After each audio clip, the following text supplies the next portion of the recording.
Hello, everyone. Thanks for tuning in to this week's episode of the Health Me podcast. Remember to leave a like and subscribe so you don't miss any updates.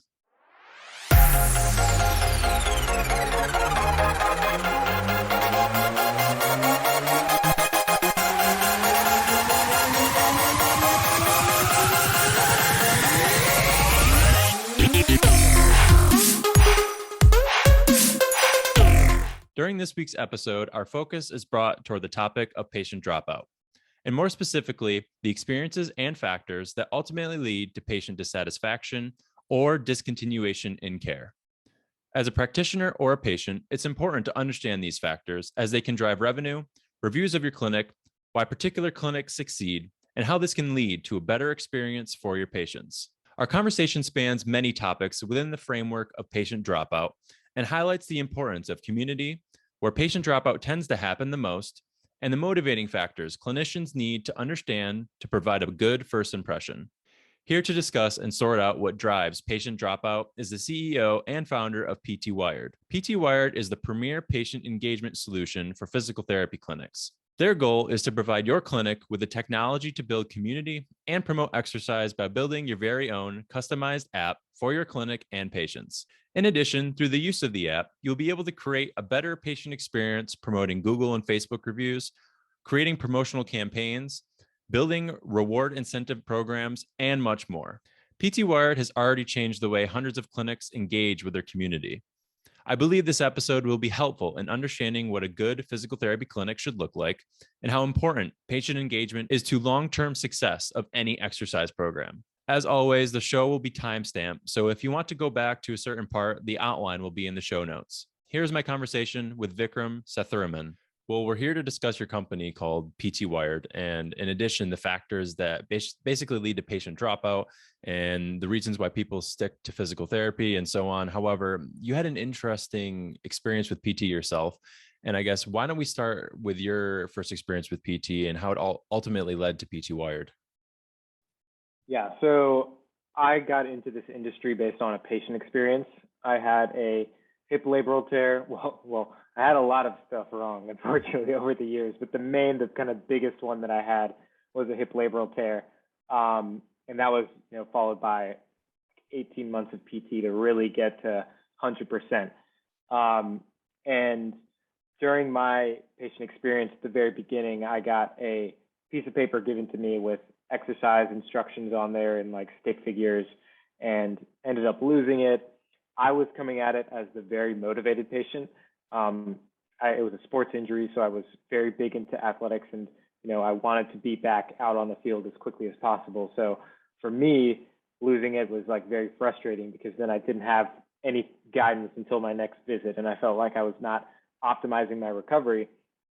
And then it just got me thinking about, why are we still using pieces of paper? This was back in 2016. Why are we still using pieces of paper for exercise prescription? Like, why is this not digital? And I wouldn't lose it. Then I could have better instructions. Then I could have, an interface to communicate with my provider.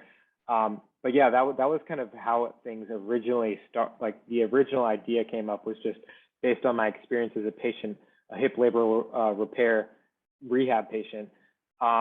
And then from there, we went and we talked to a lot of physical therapists, a lot of physical therapy clinic owners to hear about their side of the problems and how the overarching kind of fundamental problems existed in the industry. And that's kind of what set us out to go and build PT Wired. Now, with your home exercise program, I'm curious, when did you when did you stop doing your exercises? Like you had all these exercise sheets, and was it when you lost them that you decided to stop doing them, or wasn't you when you started to have pain again? I'm just curious on my end. Yeah, so it was like right after getting the prescription, I lost it. So Mm, then it's not like I had been doing it for a little bit and could remember what to do. And then I didn't want to like do anything wrong. I didn't want to make things worse. And gotcha. then I just felt kind of like out in limbo, like, dang it, I could be doing more and I'm not. And like, that was the big like personal pain point for me is, I mean, obviously my fault for losing the paper, but Right. then thinking like, how could this be better? Like, why am I getting this on a piece of paper in the first place? Well, you've talked to other providers now, and I guess when does dropout typically begin for patients? I mean, when are providers noticing that the patient drop off begins, and how does that process all start? Yeah, so to think about patient dropout, you really have to kind of break it down into a few buckets. So not all dropouts are necessarily bad experienced patients. You have a lot of self discharges that somebody feels better and somebody silently stops coming back to PT, but they had a good positive experience. And that's that's a certain bucket that is different than the patient who, for example, they lose a piece of paper, they don't feel like they're getting better, and then after 2 or 3 visits, then they drop out. So it's important to segment it. I'm not saying necessarily that self-discharges aren't something you should focus on, because at the same time, if somebody's self-discharging, they may not be doing it knowing everything that's involved with that. They may know that, or they may be doing it just because they feel better, when in reality they need a couple more weeks or the problem is going to come back, or they need to do preventative things. Whatever the situation is, it should always be coming from the physical therapist. So that's more of a communication issue rather than a quality of care issue. Whereas patient dropping out at the very beginning, that's a quality of care issue. 20% of patients drop out within the first 3 visits. So those patients, obviously, that's the issue with them. Whereas overall, 70% of patients on average don't make it to discharge. So between that 50%, that's kind of the difference. Some of them they go into the second bucket, which is the self-discharge. They've had a good experience, but then they just silently stop coming back. And then other ones, it's just not the first 3 visits, but then later on, they kind of give up or decide that PT isn't working for them. But I think, of course, the best place to start is the 20% in the first 3 visits, because there are very clear reasons why patients in that bucket don't come back. And I mean, when it's 20%, I mean, that's a massive number. Like, Yeah. it's not just, that, like, not only is it the fact that you're losing them for the rest of their course of care, but then you're also losing their potential 5-star Google review. You're losing the friends and family that they can refer. You're losing them for their future knee injury or their back injury a year or 2 down the road. So it's a huge, huge place to start. And you should always start by looking at that segment, that bucket, where the patients at the very beginning who stop coming after 1, 2, 3 visits. Well, and it establishes that first, like you said, I agree that the first 20% is super, super important, because it establishes that patient's relationship with PT, and I would say even exercise for that matter. And if that experience doesn't go positively, the next couple of visits or the next time they get injured is not necessarily going to go positive as well. And I suppose, what do patients look for in a good clinic, or like, what do patients look for in the first initial couple of visits where they may be more prone to be sticking to a certain PT clinic? Yeah, so when it comes to the first couple of visits, it's actually a lot more experience related than outcome related. I think a lot of patients understand, after 1 visit, I'm not going to, have chronic pain disappear. So a lot of times it's actually more clinic experience related. Things like the onboarding process, the intake process, the appointment scheduling process. If those things aren't optimized, that's how you can lose them from the get-go. So for example, 74% of patients in a recent survey said that they are frustrated with the onboarding process. Things like getting tons of paper forms, a lot of which have overlapping information, that's a disaster. If you can use a digital intake, that's always going to work better, especially if you don't have redundancies between it. And then as far as scheduling, 68% of patients now in PT are saying that they want to be able to book appointments on their phone. That's something that we do. So we offer in-app appointment scheduling through our partner company, Better Healthcare, which basically allows for automated online appointment scheduling. So things like that, which you can just make the process as easy as possible. Those are the big things for the first, that kind of first segment, where patients are just like, I don't want to deal with this. This is like such a pain. I'm going to stop coming. Because again, like, a lot of people understand after 1, 2 visits, I'm not going to be seeing life-changing progress here. So that's more just process related. And you said experience. How important is the connection between the patient and the provider? I know I don't want to do the paperwork either, but if you have a good therapist or perhaps somebody who is at least motivating and at least walks you through the process of like everything from the time that you walk into the clinic until the time that you leave with your exercises, I guess how much of a role does that play in patient dropout and first visits? Yeah, it's big. So it the biggest reason for patient dropout overall is poor adherence to home exercise programs. That's the number one indicator of a dropout. So a lot goes into that, and social support, like you're mentioning, that's a key research-backed indicator for not adhering to home exercise programs. So creating that environment in the clinic, and I mean, we can get more into exercise adherence and all that in a bit, but creating that environment in the clinic of kind of being there for the patient, setting expectations, and providing, conveying that there's a very strong source of support from the provider. That'll basically convey more to the patient that they should make the investment to continue with PT, both financially, both in terms of time, and also effort, because for a lot of people, it's very difficult to make this type of behavioral change to start doing home exercises, start coming into the clinic, especially when they've been having some issue for years or months or maybe even years that can seem very overwhelming and daunting to try and solve or try and fix after all that time.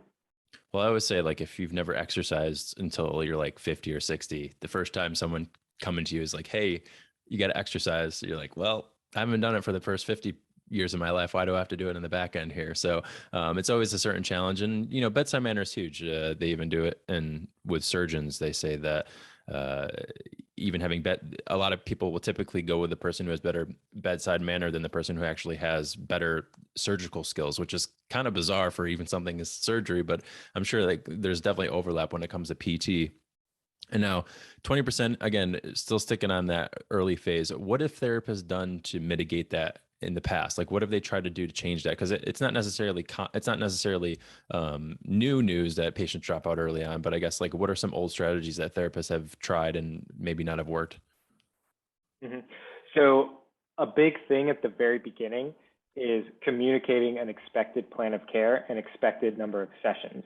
I think a lot of people will just bring in a patient, kind of do the eval, and then say, this is the phase 1 exercises or whatever, and then not really give the patient the proper expectations. Doing that from the very beginning is big because that way there's some type of mental map where you can say, for these types of injuries, typically it takes 45 days or 90 days to meet these goals that you just communicated to me. Because of course, also it depends on the goals that they actually share with you. And then also, some people do that, but then also definitely tie it to an expected number of sessions. That can be big, but if you say, over that 90-day time frame, I'd want to see you 10 times or 12 times. This, it can change. It doesn't have to be a perfect estimation, but that way the patient has some type of mental, timeline in their mind of like, okay, this is how long this will take. And like now it's not them trying to crunch those numbers after the first visit at home or the second visit and try and kind of put A and B together to get there. So giving them that timeline, that can really assist them so that once they're maybe 30 days in, they're not thinking like, oh, I haven't hit any progress yet really, or like whatever. Now they're thinking, okay, well, I'm a third into what the expected plan of care length is. Like I've still got more room to go to get my goals. In your research, I guess, were there any other factors that surprised you that led to patient dropout other than the fact of like not completing their home exercise program, not setting expectations or at least a time frame? Were there other things where you're like, wow, I never thought that would have led to patient dropout? Yeah, I was personally surprised a lot by a couple of the ones we talked about earlier related to the onboarding process. Like for me, I couldn't relate just because like I was so motivated to get better that something like being, kind of peeved about doing a bunch of paperwork or like having to call into a busy clinic to book an appointment, I was just going to take that anyways, even though it was really annoying. Like I wanted to get better. So like 74% for the of patients being frustrated by the onboarding process, 68 wanting to book appointments online. Like these are huge numbers when, digital intake and online scheduling, that's a minority of clinics that do that. A lot of clinics don't do that these days. So those are the biggest surprises to me, is just how many patients drop out just because of those process-related things at the very beginning. And that has to lead to a significant financial burden. I mean, what were some of the things that you found monetarily, a monetary impact early on with a 20% dropout rate with patients? Yeah. So like I mentioned, when it comes to the money aspect, you even just looking at the retention amounts. So looking at just the financials itself, it doesn't tell you the full story, because you don't count referrals, you don't count return for future care, you don't count online reviews and things that are associated with that. But then there are a lot of numbers just based on the financials alone. A 5% increase in retention leads to 25 to 95% increase in profit. So it's a really big difference. And then this is something I do on my demo calls all the time, is I'll say, I have a whole spreadsheet where I go through, like, what are your reimbursement amounts? What are your average number of visits? And then what's your current retention rate? And then I apply a 1% increase in retention. And then I'll show what type of impact that has on the bottom line. And I encourage everybody should do this, just so you can see, like, it's a huge difference just from the financial side, a 1% change. And then that's not even to mention something like a 5 or 10 or 15% change. And then just apart from that, typically it costs 5 times more to attract new customers than to sell to existing ones. A lot of people, when they see their non-full schedule, their typical thing to think of is, I need to acquire new patients. Where I really think the first thing you should think of is, am I doing everything to get my current patients to discharge rather than drop out? If you're not thinking that first, then you're wasting a lot of money, because it's way more expensive, like I said, 5 times more to get a new customer than it is to keep an existing one, whereas way more companies just focus on patient acquisition. And then with patient acquisition, the probability of selling to an existing customer, that's 60 to 70%, whereas with a new customer, it's 5 to 20%. So it's really just to say, it should be the first thing that people think is, am I optimizing the patient experience and obsessing about it really to keep all the patients that I already have, before I really focus on spending marketing money, spending any time or investment into getting new patients. So people who may be just like in a clinic and they're just starting out, instead of trying to get your name out there and understanding and like getting more people to know who you are, it's beneficial, but it may be a better idea to try to put the brakes on and think about, what am I doing right now, or what am I doing wrong right now, and thinking about, like, what are the metrics that I can improve upon. And so that way, when you do get more patients coming in, when you do get an influx of people, the system's already working efficiently. And so if you already have a crappy system and you get more and more people in the door, that crappy system is going to continue to show the crappy results, or it's going to show the errors that are already existing. That's an issue. So I think it's an important aspect, in one that we forget about, because I think as PTs, we always care about the patient, which is rightfully so. But if you're a clinic owner, you're your business, and at the end of the day, you have to make money. You have to make sure that the machine is running efficiently, so that way patients can get better ultimately. And it is impactful for the provider and the clinic monetarily. But have you seen any numbers patient wise of how it could impact them later down the road? Let's just say if a patient drops out early, does that perhaps leads to more visits later down the road? Does it relate to perhaps more medical costs or medical related costs later down the road as well? Yeah, so I haven't seen like specific statistics on this, but typically, yeah, what ends up happening is patients either just continue to deal with the problem, or what happens a lot, and what I know myself and a lot of PTs are passionate about, is the fact that a lot of people then go to get surgery or go to use medication, and then try and deal with the problem that way, when it's an issue that could have just been solved in PT. And then it's way less expensive than getting a surgery, way less expensive than using medication for months and years to kind of to reduce the pain. So yes, I completely agree with that. Absolutely. And let's get to the heart of it. Your company's PT Wired, and it focuses on exercise compliance and amongst other things, just making sure that patients are have an easier time with exercises and visits and so forth. And I wanted to get your opinion on like, why is exercise so hard? Like why is it so difficult for people just to do the exercises that some of the PTs give you, or even just do exercise in general to maintain their health? Like what's your opinion on that? Yeah, and it's like what we talked about earlier. It's behavioral change. Like you have somebody coming in after 50 years who hasn't exercised. It's not going to be an easy change by any means at all. And I mean, that's for somebody who's coming in to solve a pain, like a literal pain. If there are already 1,000 reasons to exercise, even if you don't need any PT, even if you don't need any, if you're not in any pain, just from a health and well-being standpoint. But clearly those may not have been enough for these people, some of these people, and they've never kind of had that behavioral change.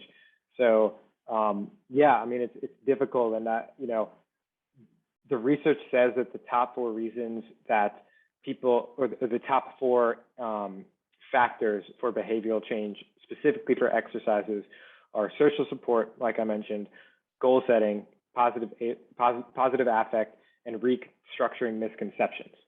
So I think really, and this kind of depends again on the patient itself. I think a lot of PTs are smart, and a lot of people listening are smart enough to know that, the young athlete who comes in after tearing his or her ACL, they may not need the same level of investment into some of those categories like social support, positive affect, restructuring misconceptions, goal setting, that somebody who's in their 60s who's never exercised in their life may need.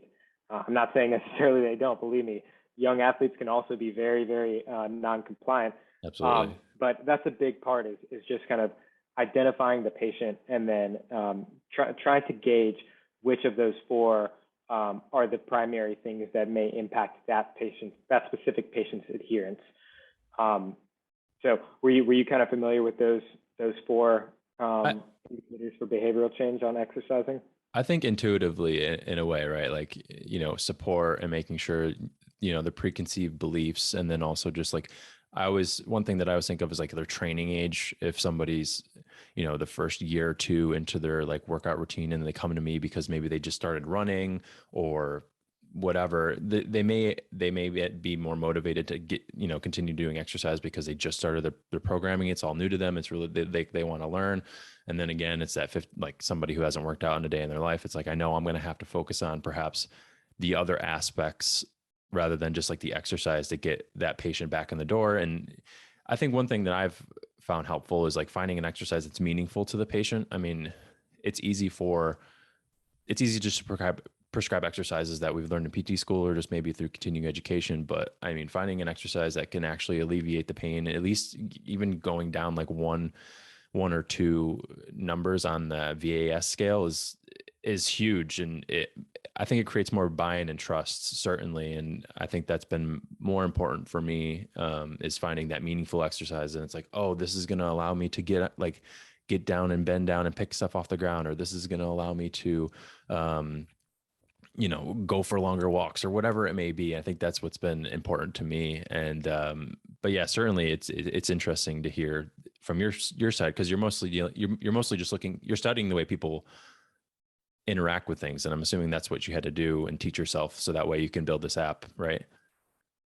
Yeah, definitely. And that's been another interesting thing is like, if we look at those four factors for behavioral change in exercise, one thing we always ask is, obviously with those things, some of them are things that have to be done by the PT. Some of them are also things that we can assist with digitally. And then also it's about creating the right combination that feeds into those four factors, both from a provider standpoint and then a digital standpoint. Like social support, the example there is the messaging system on the app, and how we can, keep patients connected to their provider, but then also make that as easy and, without adding that much workload to the provider side. So yeah, I know we'll get more into the app a bit later, but that's been an interesting, approach for us, is trying to think about it both from the care standpoint and then from the digital interface standpoint. Well, let's kind of skip into the app here because I think the app is really important to the podcast, but also just for providers to understand what it is. So maybe just describe what the app is and its primary focus. Sure. So PT Wired is a branded mobile app for PT clinics to improve patient engagement. Every clinic gets their own custom branded mobile app in the App Store, in the Play Store, on web. It's not like go to the App Store and search PT Wired and then you click it and then it opens up your logo. You have your own App Store page. Everything is fully custom branded. And HEP exercises, that's one component of what we do. But really, PT Wired as a whole is a patient engagement platform. And the idea here is, you get the patient to download the app because it has value to them in the form of their exercises and in the form of the ability to message their PT. But once you have an app on their device, there's so much more you can do from a patient engagement standpoint. But it all starts with the home exercise piece. So we have a provider app where PTs are able to build and edit patient prescriptions. We have a database of over 7,000 exercise videos, everything from general ortho PT to more specialties and kind of niche exercises. You can also upload your own exercises. PTs create the prescriptions on there, and then it goes to the patient side. Patients download the app, they're able to log in and see their exercises with videos, notes, reminders, and then they can also message their PT, and that goes to the provider side. So that's kind of, like I said, that's the core, that's the base HEP. That's like, the carrot on the stick to get the patient to download the app more or less. Once we have the app, then we have things like the messaging system, which goes into the social support factor for behavioral change.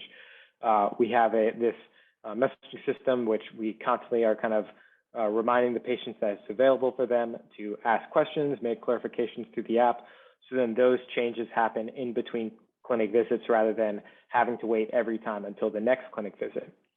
And one of the, like we talked about, the big factors for dropout is the fact that a lot of patients are just out on their own in between visits. Like they're stranded kind of in no man's land. And if they have a question, a lot of times they're thinking, I have to go back in to get this answered. So it can just be a very difficult experience for the patient. And what's also nice about that from the provider side is that now you have an interface to intervene in between clinic visits if there are indicators of dropout. And that's kind of the sweet sauce now. Now we have a lot of data on the patient just through the app. So we can see which patients are doing the exercises, which ones are progressing, which ones are engaged. And we use that data to automatically analyze patients and detect dropout in advance.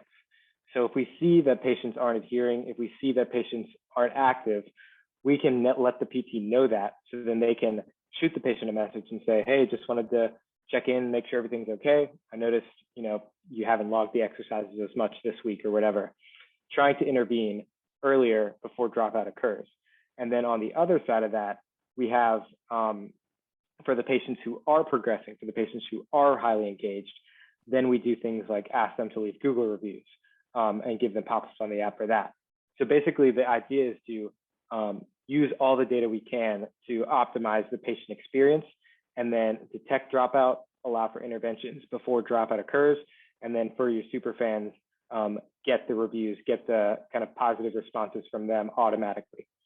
But as far as other features on the app itself, well, I guess let me stop there. Any thoughts or questions on the HEP side before I go too far down the rabbit hole? No, I think you explained it well. I was going to ask, are patients logging in subjective reports of how they feel? Are they reporting pain levels? I guess, what are some other features and maybe on the subjective side? Yeah, so right now they can basically just mark the exercises as complete. And then if they have issues, they can use the messaging system to get in touch with the PTs about that. We're trying to think of how to do more exactly what you're talking about, where it's like pain related kind of indicators and kind of adding in more data from that side. But it's also tough because you don't want to add too much to the app to make it so it's kind of more of a burden to use from the patient side rather than something that's just kind of quick and easy. And then it encourages them to keep marking their exercises. So then we have all the data about which patients are, getting better, progressing as much as possible. And now, are all the forms on the app as well, in addition to the exercises? Are you able to, when you first come to the clinic, like do all the filling out of the forms on the app, or I guess explain that a little bit? No, not yet. Mhm. That's still, more of an EMR thing, and we haven't really gotten too much into that space. We integrate with some EMRs, like Prompt EMR is one example. They do full digital intakes, and I actually got those statistics I mentioned earlier from a blog article from them. But yeah, we don't touch that information at this time. And like, what's some of the feedback from the patients? Like, what are the patients experiencing? What are they describing about it? What do they like about it? What don't they like about it? I guess, like, what has been your feedback with the app? Yeah, so a lot of patients have a very positive response to it because it just gives them a lot more support in between clinic visits. Obviously, with the exercises themselves, they get the videos, they get the instructions, so it's a bit more engaging with those exercises, and it increases the chances they do the exercises correctly and don't misunderstand something based on a paper printout or oral instructions. But I think the biggest thing is the messaging system. I think a lot of patients don't understand how useful that is until they have that kind of in their grasp and have that option to just say like, oh shoot, I've got like a real quick question, which I probably wouldn't have taken the time to write an email or like make a call into the clinic about this exercise, but I can just I'm on the app, I've got the message tab right here, I can just shoot my provider a quick message. I think that's the thing that people are most excited about to hear. But at the same time, I don't think it's something that like every patient uses a ton. It's not like patients are constantly spamming their PTs and sending messages. I think it's more just a mental thing for that social support aspect. But even the bigger thing is the accountability. So the provider being able to see the exercises that are completed by the patient. And we make it very clear to the patient the exercises, which adds to the accountability, and that goes into the social support side to kind of improve their chances of engaging. One thing that we talked about before was just the barrier to creating or to going to PT is like doing all the paperwork and it being a hassle. Have you found issues with patients just not wanting to download the app and it being perhaps another barrier to exercise? Or do you think, or I guess, what is your opinion on that? And has there been a way, have you mitigated that idea? Yeah, so we've tried to make it as simple as possible without, doing things like not being HIPAA compliant. So basically, what we do is we provide every clinic with a flyer. The flyer is a kind of nice little thing that they can put in the front desk or on in the waiting room in like a plastic pop-up stand. The flyer has all the information about the app and then a big QR code that they can just scan right there to download it. So it takes them straight to the App Store page. They don't have to worry about opening it up, searching anything, etc. Once the patient is added to the app by their provider, they get an email. That email has a link to set their password. And then from that page, they can open up the app directly. And we also have a check to make sure they've downloaded it. If they haven't, we link them to the App Store directly to download it, and then it opens up. Then they log in. And then once they're logged in, we keep them logged in up to 7 days. So then that way, and anytime they open the app, it resets that counter.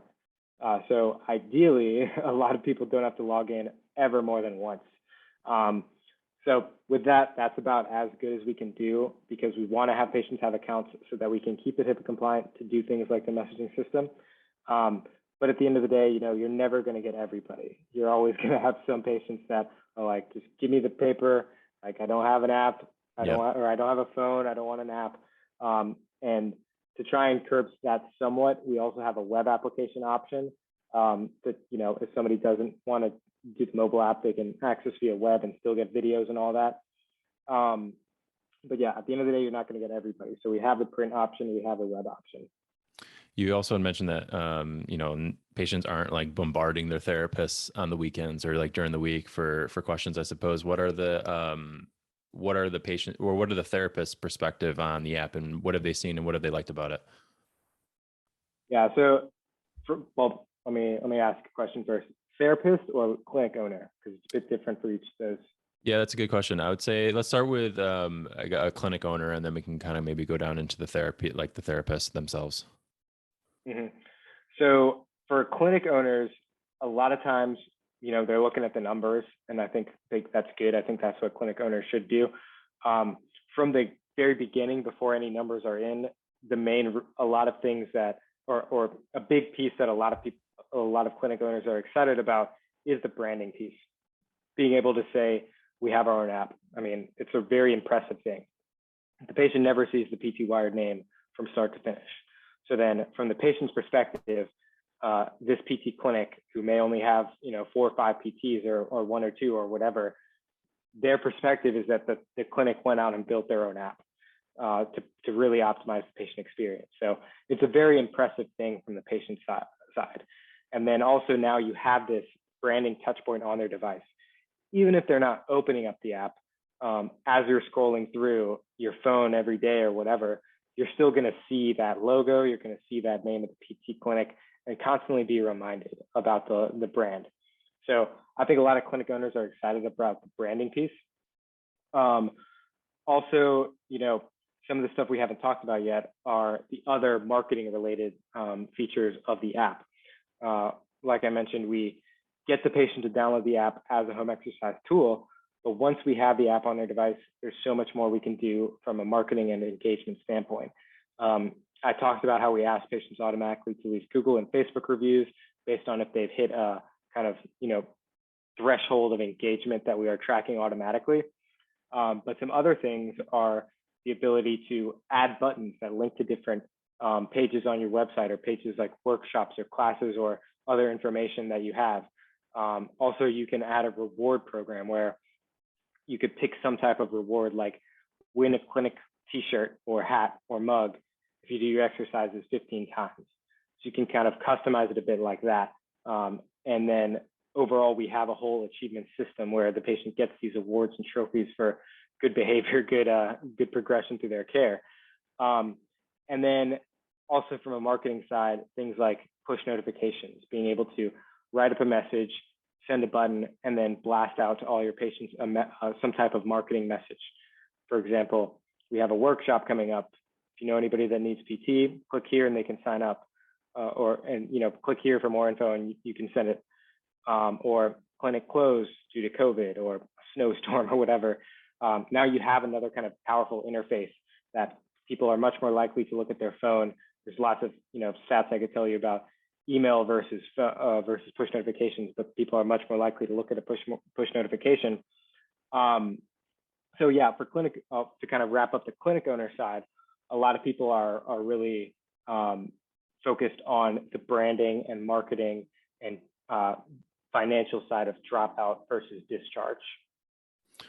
And it's like you guys are creating community, which is for that clinic. And I think patients really like that sense of community and feeling like I went to this clinic for PT and they give me all these updates and they're keeping me up to date and feeling like they're a part of a group. I think that's also a great aspect of this. And as you're describing it, you're saying that people are able to connect with the therapist, or you're able to connect with the clinic and be able to feel again with the clinic. And that's fantastic, because I think community is essential.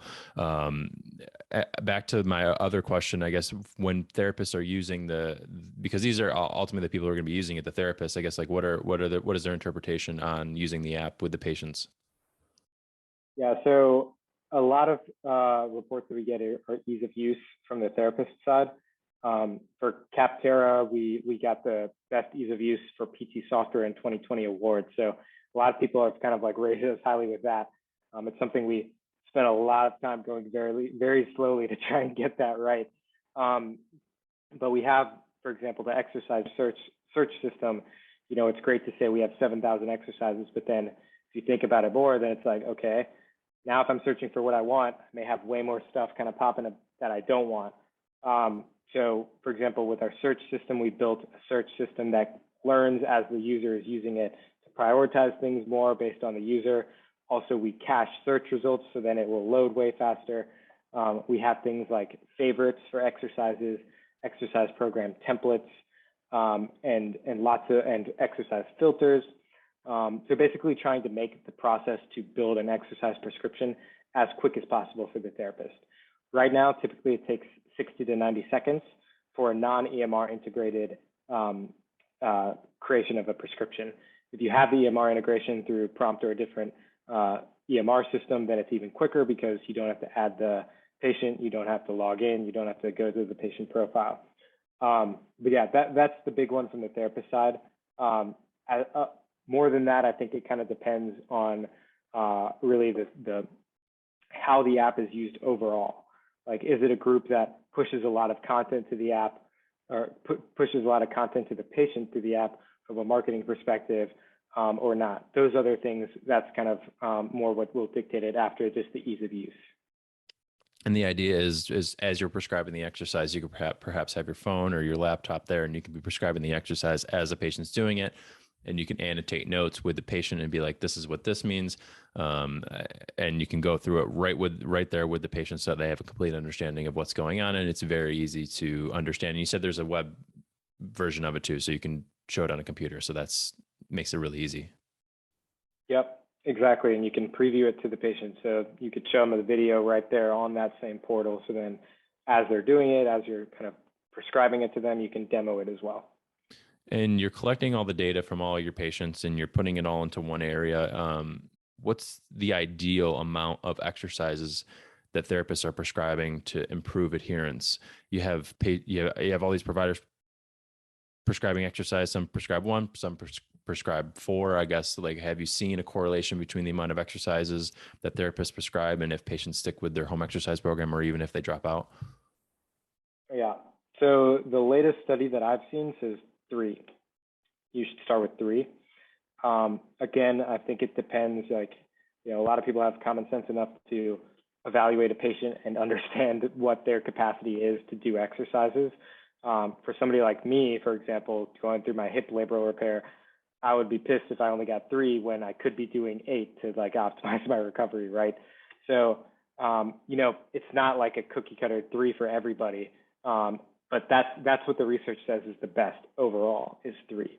And then from there, you can kind of, adjust it as needed based on the feedback. If you see that 3 is too much, if you see that they're not even doing 3, the first thing I would do is then talk to the patient about the factors that, like, go through the different things that we mentioned, like see if they're having issues with social support, goal setting, positive affect, misconceptions.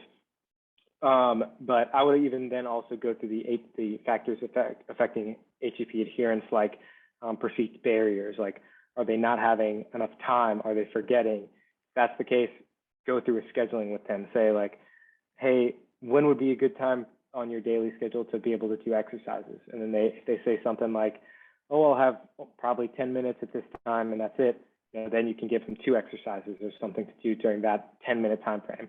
They say, hey, I'll have like 15 or 20 at this time, maybe you can give them 3 or 4. And then also kind of digging more into the self-efficacy aspect, because that's another big one that impacts HCP adherence, is self-efficacy. Kind of asking them questions to gauge their belief that they can, do the exercises, because if somebody doesn't kind of have that belief from the beginning, they're not going to do it. And one thing that I didn't talk about here earlier is the mechanism method for behavioral change.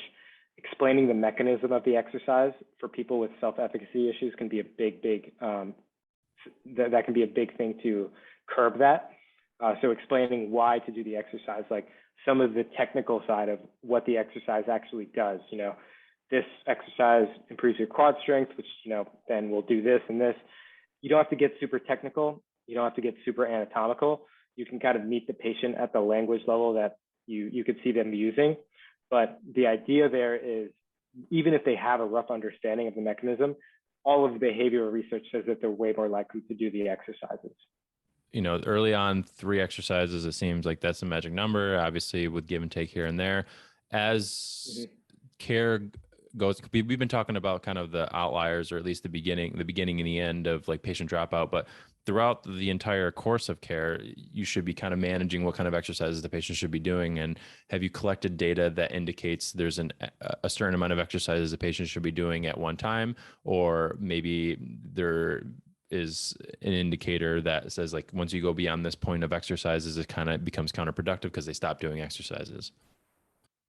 Yeah, it's what our research so far is really just you start with that amount. Like if you don't have a gauge of their profile as a patient and their capacity from the beginning, start with 3. They're doing those, and you can ask them if they have the capacity for more, up it. And if you could see if they're still doing more, and that's something that aligns with their prescription needs, then you can go from there.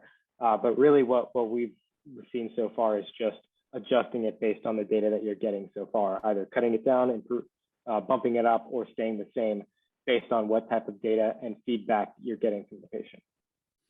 And as we continue to move forward in time, technology is getting more and more crazy. I guess, are there other things on the horizon that perhaps you can integrate within your company to help improve the data that you're collecting, whether it be wearables or other things? I guess, are there things in the future that you guys are looking at that could help to improve patient compliance? The wearables question, we get that a lot.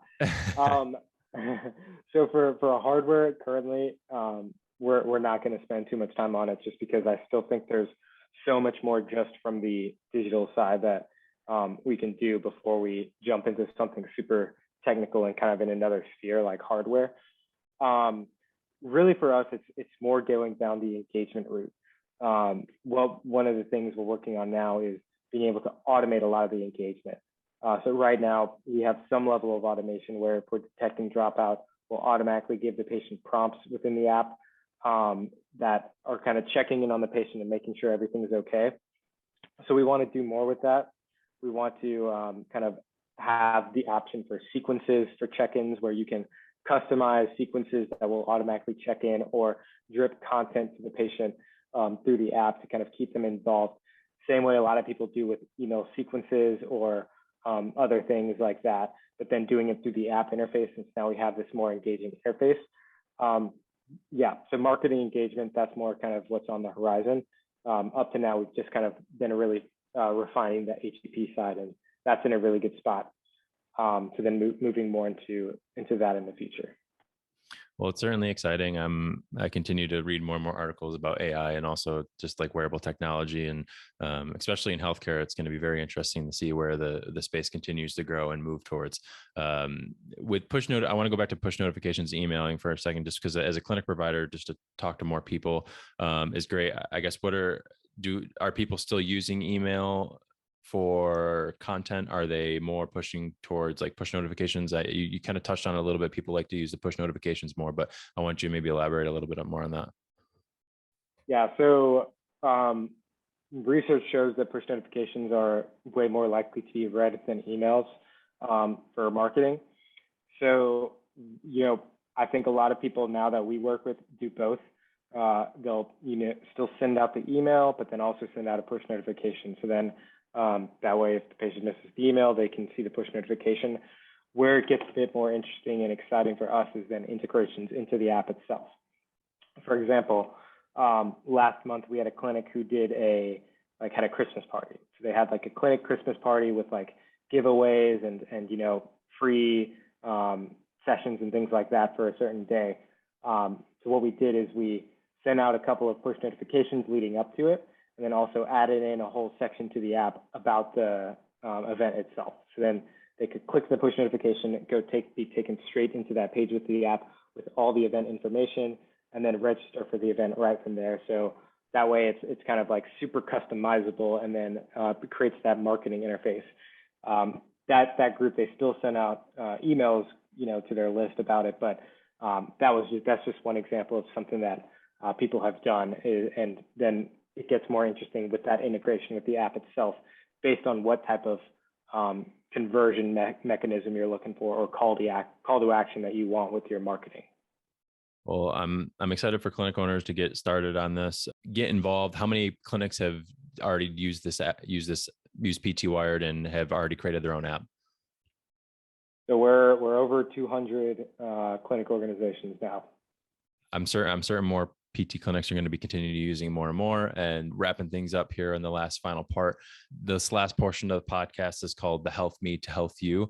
And these are 3 questions I asked pretty much everybody, and gave you a little time ahead to read them and think about them. So first question is, if you had the attention of everyone in the world for 30 seconds, what would you say? Yeah, I gave this one some thought. I'm glad you sent them to me in advance because my initial one that I thought of wasn't that good. I think, not to say that my current one is like amazing, but my thought was just, I think if a lot of people assume the best in other people until proven otherwise, there's, there's so much benefit to that. I think there's a handful of people that they're always going to be, nice and positive no matter how you treat them. There's a handful that will always be negative no matter how you treat them. But I think there's a big group in the middle where, based on how you come into it, they'll kind of match you. So if you kind of, have your guards up or assuming the worst in them, then they'll be the worst. And then if, you're assuming the best until proven otherwise, then a lot of times they'll meet you there. And I think especially with how things are today in terms of polarization and things and, misinformation and things like that, I think that small change could go a long way. So we're going to have to make small changes to steer the ship. That's for sure, to get us going in a different direction. So second question, what book do you recommend, whether a book you're reading now or in the past? So I thought of the 4-hour work week when I first saw this. Not because I think everybody should aspire to have a 4-hour work week at all, but just I think that the book does a really good job of just expanding how people think about what's possible, both in terms of business, life. A lot of people can get so kind of boxed into what's the societal norm or societal expectation or things like that. So I think it was a very interesting book for me to just, see a completely different side of things and realize like, oh, I mean, things could be very different. So I think it's applicable in a lot more things than just entrepreneurship. Last question, where can people learn more about you and what we talked about today and from PT Wired? Yeah, so ptwired.com, that's the best place to start. If you want like a quick snapshot of what we do, we've got a 90-second explainer video on there that kind of goes through everything in a nice little concise way. So you could check that out at ptwired.com. Also, you can book a demo there if you're interested in chatting with us. Other than that, I'll drop my personal email. It's Vikram at ptwired.com. If you have any questions, thoughts, shoot me an email. Happy to chat. Vikram, thank you so much for coming on the podcast. Really appreciate it. Thanks for having me, Mike.